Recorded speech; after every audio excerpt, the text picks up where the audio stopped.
I've never been a superstitious person in my entire life. I always walked on cracks in the pavement. I always used to open umbrellas indoors before heading out into the rain. I never used to worry about breaking mirrors. And I always used to make a point of walking under ladders whenever I saw them.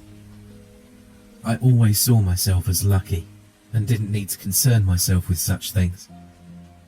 Until that day, I was the most confident person you could ever choose to meet.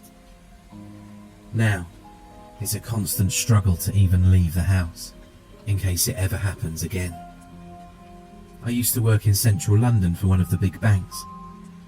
I'd always wanted to feel important. When I was younger, and my father used to take me on trips into the city, I'd see people with smart suits, briefcases, and even on some rare occasions, bowler hats. I'd see them stood in a line, waiting for the underground train, or tube as we call it in London, usually reading a large newspaper. They had this aura about them, and I'd ask my dad why they were dressed like that. They're very important business people, he would say. They help to keep this city and the country running. I'd just stare at them in amazement. They looked so different to everyone else that was waiting for the train. A lot of people would just be wearing trainers, t-shirts and comfortable clothes like me. But these people looked so sophisticated. It was as if I'd stepped back in time.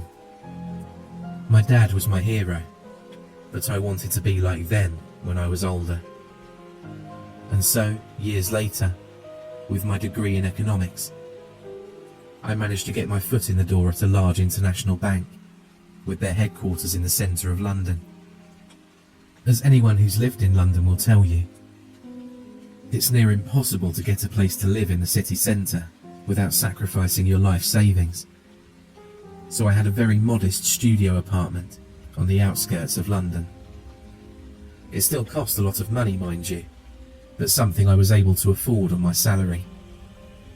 I've been working my way up the ladder for a couple of years now, and I'd built myself quite a good reputation. I was proud of what I'd achieved so far. That morning, I woke up to my 6 AM alarm as usual, brushed my teeth, and turned on the TV to watch the news. Efficiency was one of my core beliefs, so I used this time to also spend 15 minutes on my exercise bike while eating breakfast cereal. It pained me to have any wasted time, and I needed to do things as efficiently as possible. I'd gotten this to be a fine art, being so automatic that I didn't even have to think about it anymore. As the newscaster droned on, I took none of it in. All I could think about today, the same as any other day, was my day ahead. How can I make myself more successful? How can I be the best? How can I win?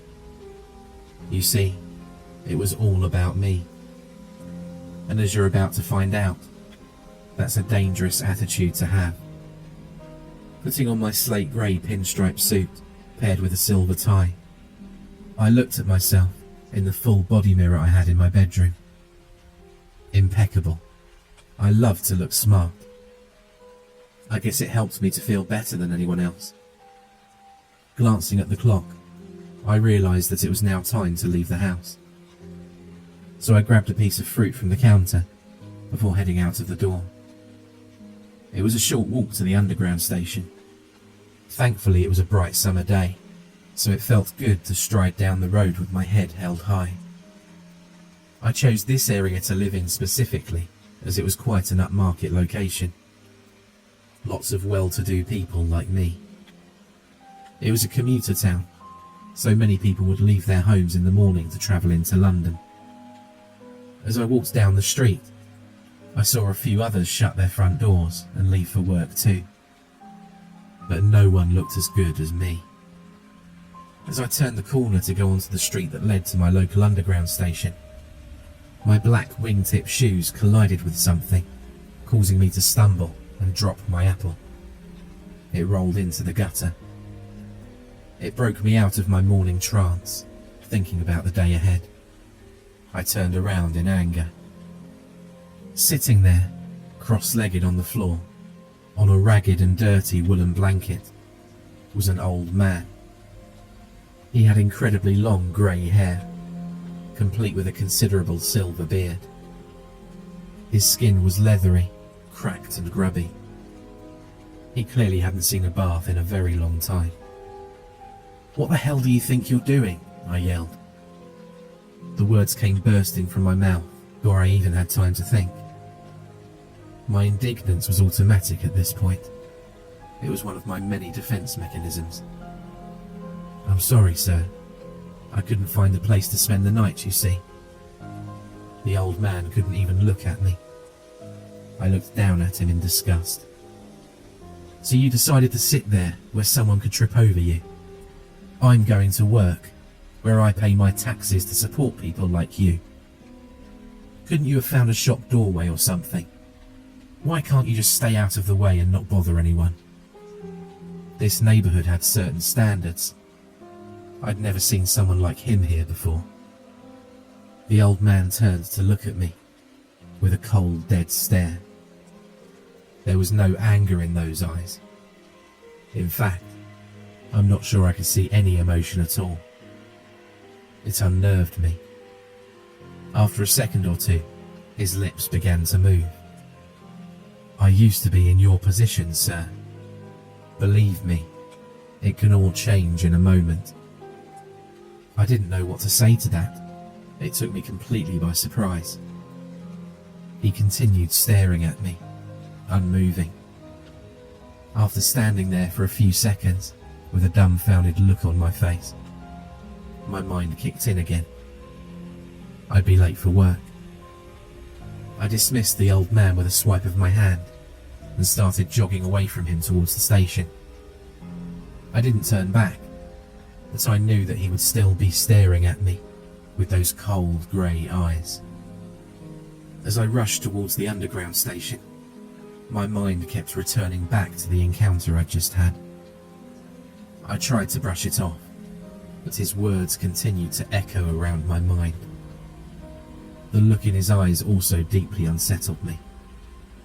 It had that uncanny valley feeling, where your subconscious mind knows that something isn't right.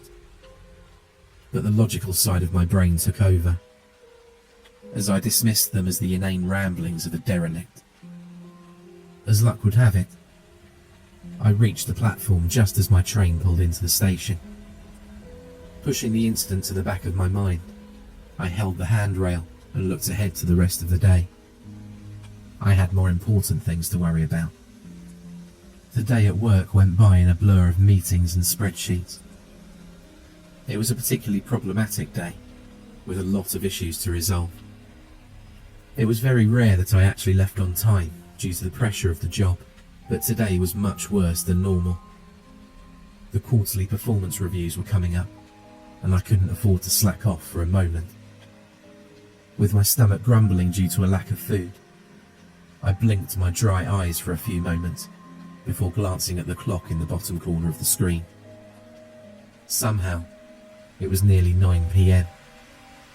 Stretching out my arms, I glanced around the office, which was now illuminated by dull yellow lighting. Alone. I didn't have time to make friends where I worked. I wanted to climb the ladder. I wasn't here to make friends. I was here to make money. I must have been so engrossed in my work that I didn't notice the last few people leave. Oh well, no matter. By the time I left the office, the sun had set, and the streets were bathed in the comforting orange glow of streetlights. Thankfully, it was still warm enough not to need a jacket. With my rumbling stomach urging me onwards, I hurried to the underground station.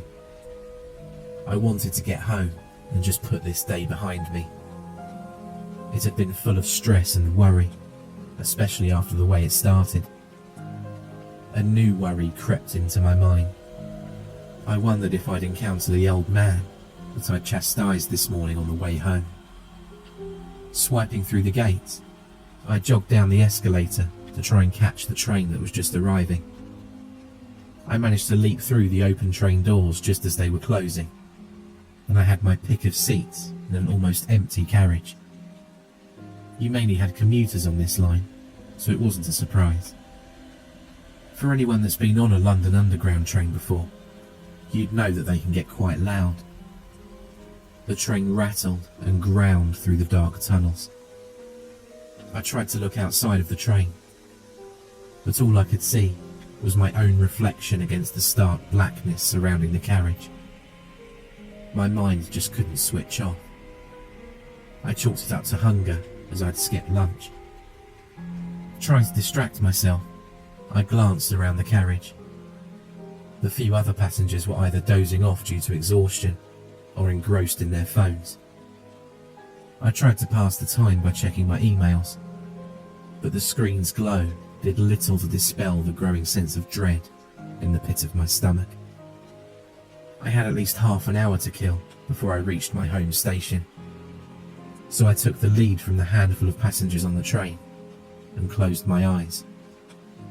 I highly doubted I'd be able to fall asleep due to my mind going a million miles an hour, but at least I could rest my eyes, which were feeling scratchy and irritated from looking at a computer screen for 12 hours straight. The occasional sounds from the train actually did put me into a trance of sorts. It became kind of relaxing.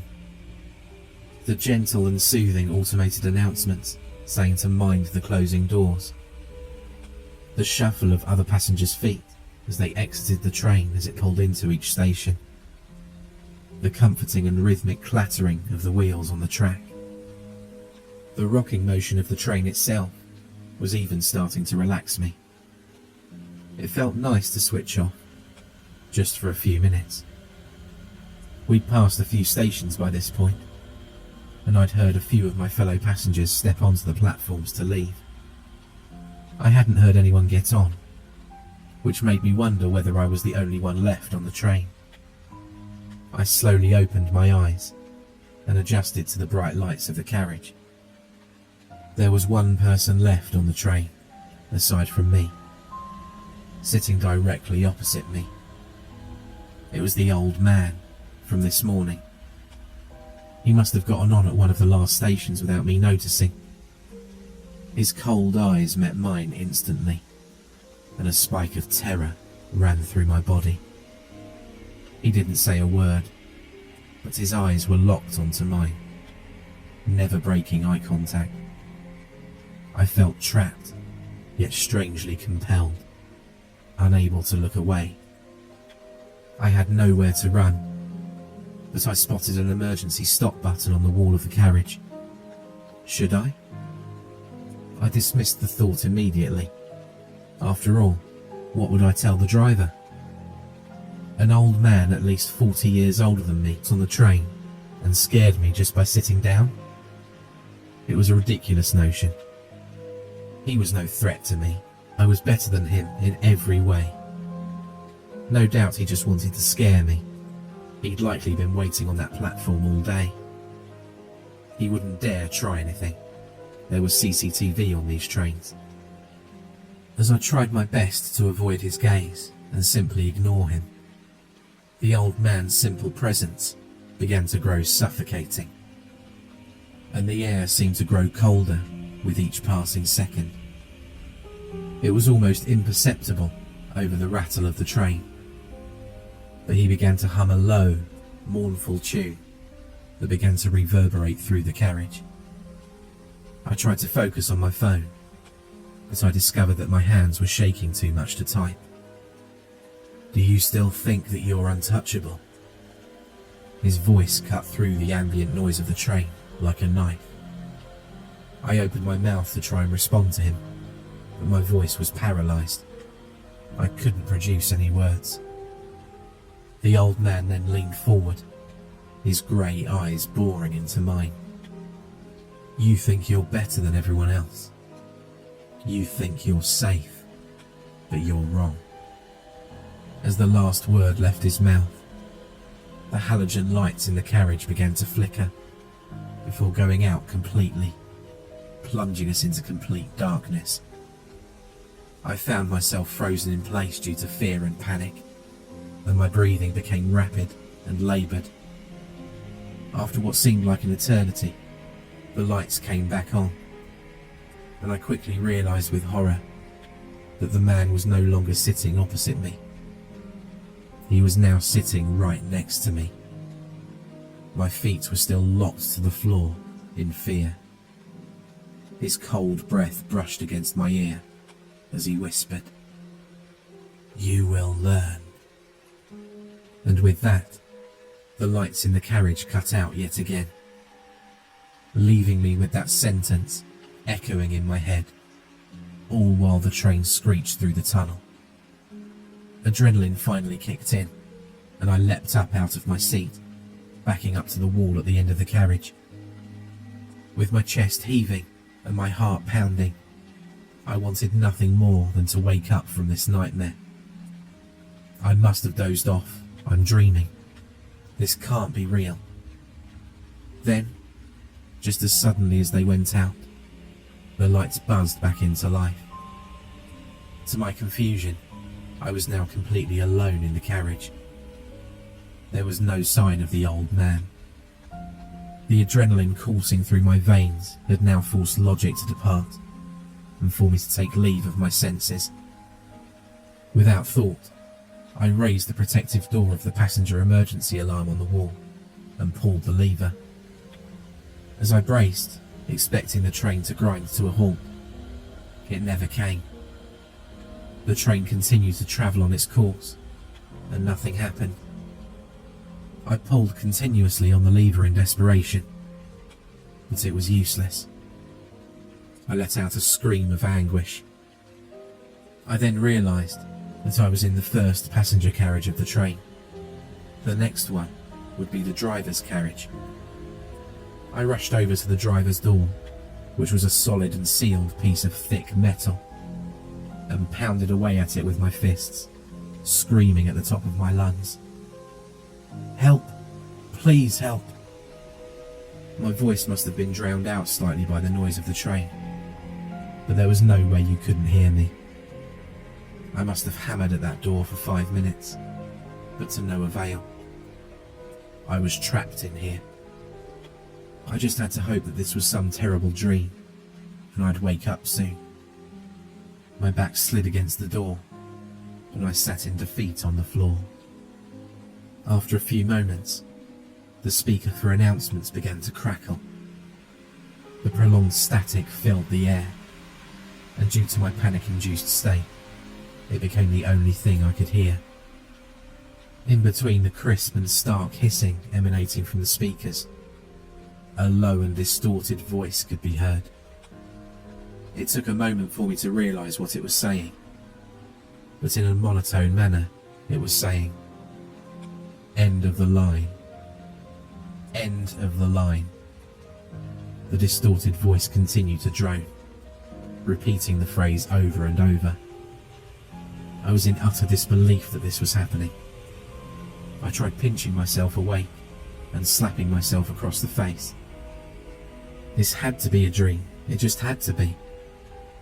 But the crackling static against the rattle of the train continued to bombard my ears. The train showed no signs of stopping. As I clamped my eyes shut and held my hands over my face, I yearned to be back home. I started to regret even leaving the house this morning.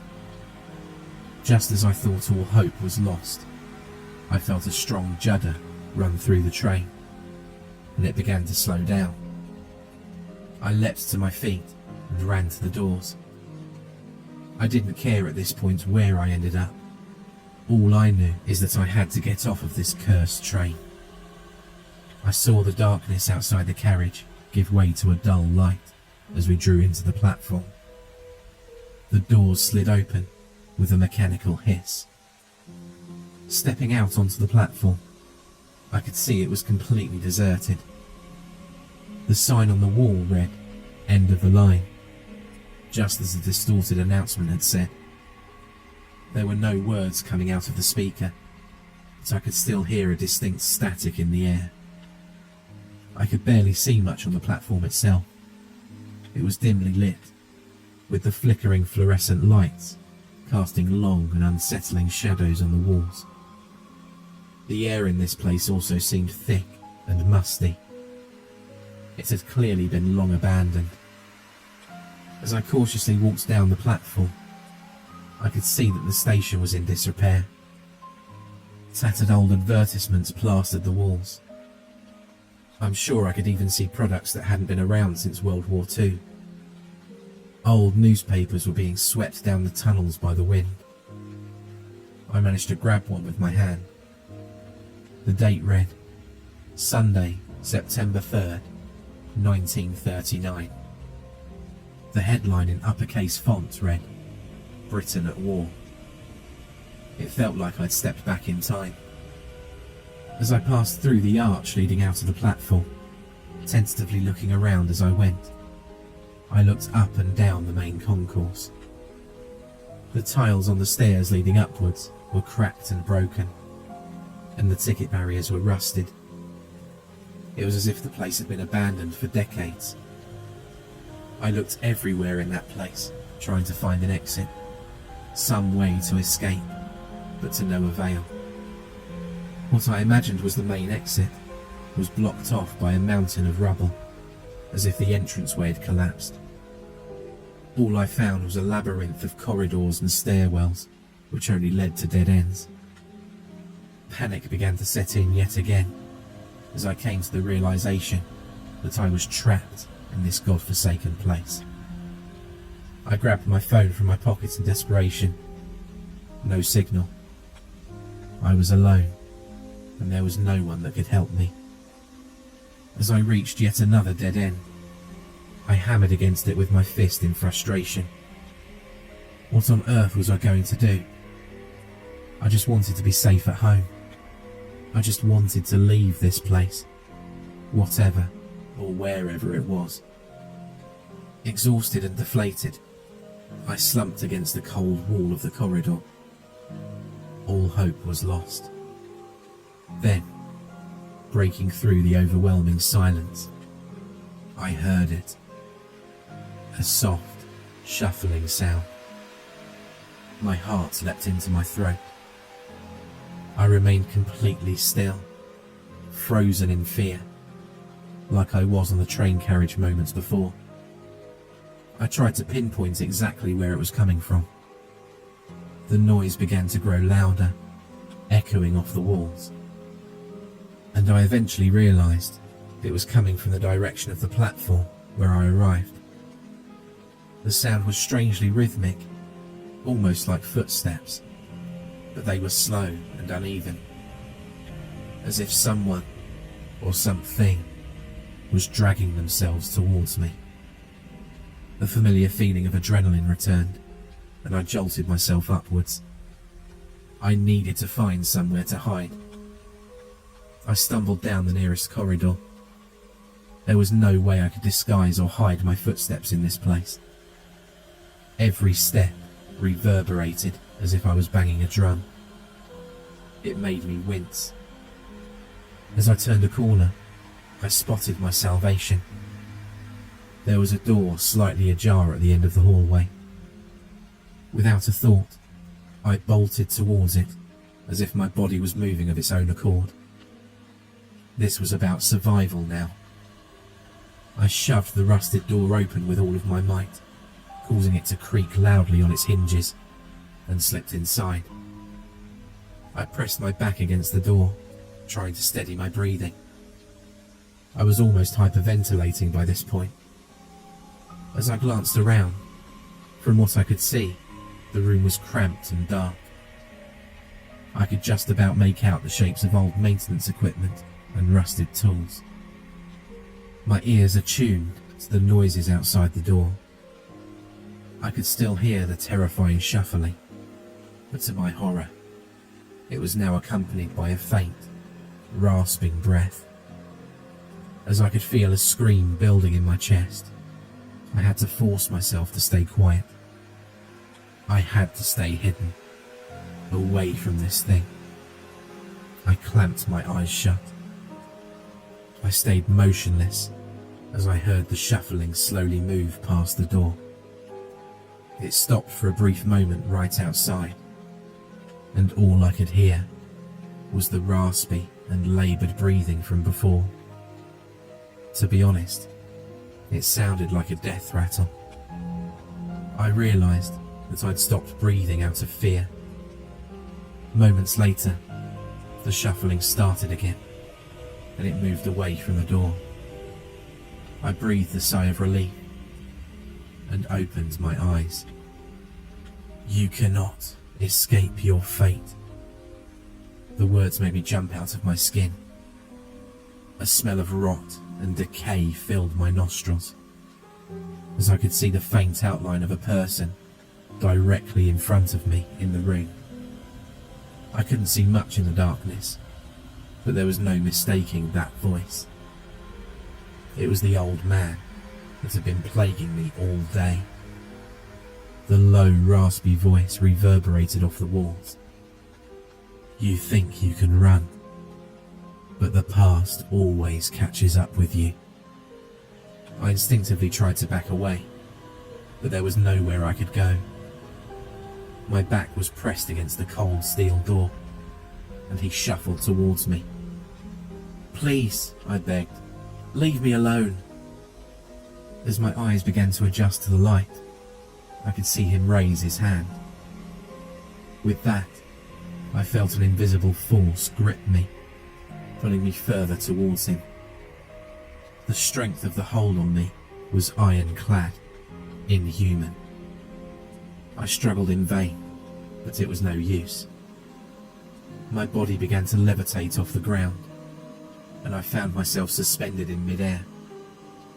You must understand, he said, that your sheer arrogance and disregard for others has led you here, to this place. You believed yourself to be invincible, but now you see the truth. You're just like the rest of us, vulnerable and afraid. My heart was beating out of my chest. In between the sheer panic and the hyperventilation, I could feel my consciousness slipping away, fading to black.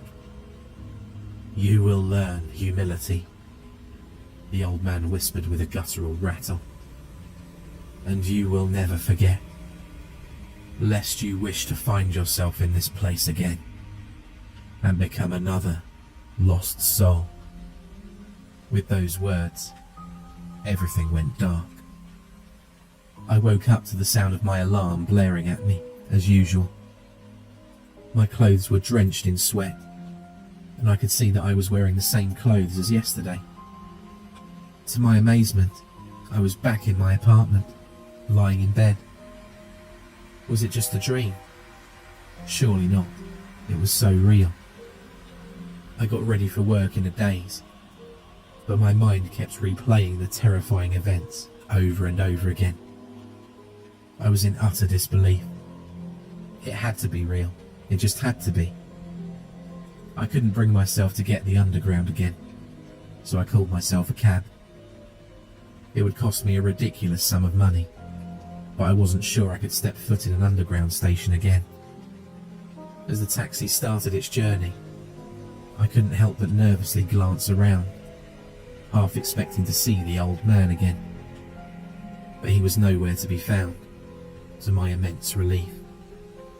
When I eventually arrived at the office, my colleagues immediately noticed a change in me. I was no longer the self-assured businessman that they'd known. I kept to myself all day, avoiding eye contact and speaking only when necessary. I was a broken man. As the day went on, I started to think that it must have been a dream. I hadn't seen the old man all day, and the nightmares of the previous night began to seem more and more unlikely. We've all had nightmares that have felt so real, only to wake up the following morning with things back to normal. I was almost back to my normal self as I came back home that night. I ran up the stairwell and approached my apartment, but I saw something sitting on the doormat that defied explanation.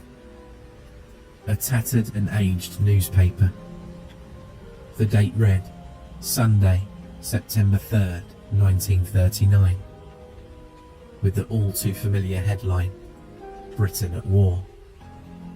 Wide-eyed as the realisation hit me, I glanced around frantically before locking myself in my apartment. That was 15 years ago now. Many years may have passed, but I'm still a changed man. I was fired from my high-paying job at the bank. After finding that newspaper, I became a hermit for weeks. I couldn't bring myself to leave the house, and unsurprisingly, that didn't sit well with them. I couldn't even tell them what had happened, or they likely would have had me committed. After I'd gathered up the courage to be able to leave my home, I informed my landlord that I wouldn't be able to stay there any longer. I moved to a small town in the country, far away from the city. I work in a baker's now. It doesn't pay well, but it's honest work. I've even found a partner, and we've been blessed with a child. I always have to make an excuse if they want to go on a trip to the city, though. I could never go back. In a strange way, looking back, I'm happy that I had that experience all those years ago. I'm happier. Although, there's something that helps to keep me on the straight and narrow, to stop me slipping back into old habits. Every year, on the anniversary of those horrible events, I find something on my doorstep the following morning. A tattered, old newspaper.